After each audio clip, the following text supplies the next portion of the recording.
On the first day ever, God created Adam, and then he made Eve. He put them in charge of ruling over all animals. God's one rule was to not eat the forbidden fruit. Naturally they did, and suddenly realized they were naked. Childbirth was painful, and he forced them to leave the promised land. The world became a nasty place. God asked a man named Noah to build an ark and put all the animals onto it. Once Noah, his family, and multiple pairs of the animals were on the ark, God sent a large flood that demolished everything on the earth. He promised he would never send a flood of that kind again and marked his covenant with a rainbow. God was with them the whole time through this. The Abrahamic covenant consisted of God showing land that would become his, and he would have a child. Later on, he had his son Isaac, who inherited his covenant. The Israelites entered the promised land, and the covenant was passed on to Jacob. Jacob had 12 sons, and his favorite was Joseph, naturally, so he gave him a colorful cloak. But his brothers were super jealous of this, so they sold him into slavery. In Egypt as a slave, he ended up becoming a ruler over many people. This included his family. His family didn't even recognize him at first until he revealed his true self and they begged for his forgiveness. God blessed his people, but Pharaoh's heart was hardened. Because of this, God sent many plagues and also appointed Moses to free the Israelites from slavery. After the last plague, Pharaoh's grief led him to allowing the Israelites to be free. This did not last long, though, as Pharaoh changed his mind and sent chariots to chase them. With the help of God, Moses was able to part the Red Sea and swallow all the chariots with the water. The Israelites were finally free.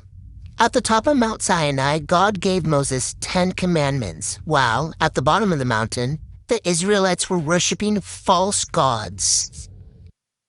One day, 12 men went out to look at the land.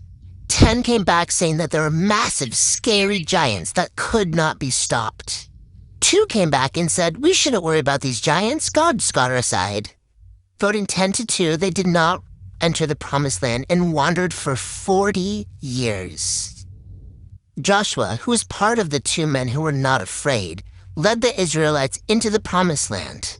God was watching them the whole time while they wandered. Because the world was so awful, part 2, God had to send multiple judges to them. With every judge, there was a pattern of apostasy, divine anger, punishment through oppression, groaning, then mercy through deliverance and rest. This brought the people to have the correct relationship with God over and over again. There was a prophet and judge named Samuel, and he gave advice to the kings and made sure the monarchy was established. There was a really hot man named Saul who had the looks but not the character. He did good, he did bad, but he did not wait for Samuel. He was his fellow. Because of this, God then appointed David, who was next in line for the throne, which Saul disapproved of. Samuel blessed David, but even though he didn't look like the part, he had really good character. God then made a covenant saying that David's dynasty would last forever as long as he followed the rules. But he fell for a woman named Bathsheba, who had a husband, so he had to kill him. He was confronted and knew he was wrong. Next, this is Solomon, and he was known for being super smart, and he broke a lot of rules. He actually kind of had a lot of wives. But he did build the very first temple in Jerusalem. It was very beautiful and very large. Really awkward, the kingdoms actually split, and Jeroboam ruled Israel, the northern kingdom.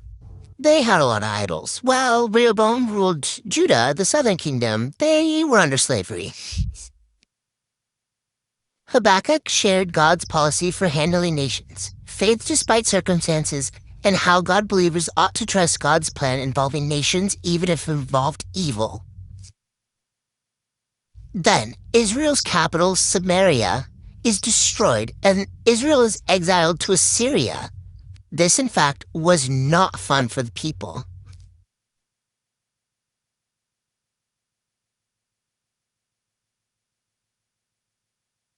Then, Judah's capital, Jerusalem, is destroyed, and Judah is exiled to Babylon. Once again, the people were not having a great time.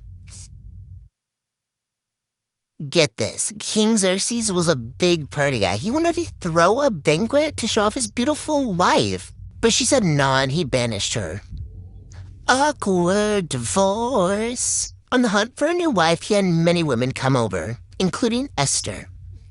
Mordecai, her uncle, learned about a plot to try to kill the king and told Esther to tell the king and give him credit. She did, but he's not recognized till later. Haman decides to kill all Jews. Esther hears of this and approaches the king and asks him not to kill the Jews. Even though it's dangerous, she did not want to be killed. Duh. Because Haman was dishonest, the king decided to kill him on his own gallows. Without mention, God's presence was there throughout the whole story with them. There's a man named Daniel who was arrested by Nebuchadnezzar. He served the king until Cyrus took the throne. He remained very loyal to the God of Israel. One day, God gave Daniel the ability to interpret and tell people their dreams. He would help the king interpret his dreams. He also had visions and prophecies. The king of Persia, Cyrus, thought that the Jews would be way happier and behave if he let them return to their land, so he let them go. Malachi, a minor prophet, was a messenger. He was known for his emphasis on wanting true and pure offerings in a time where people were being quite stingy. But he was a good prophet.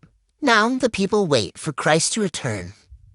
They make peace among all the nations and decide war is not cool. Even though Jesus was not what they were looking for, they needed a savior in this time. And that has been my rendition of the Old Testament.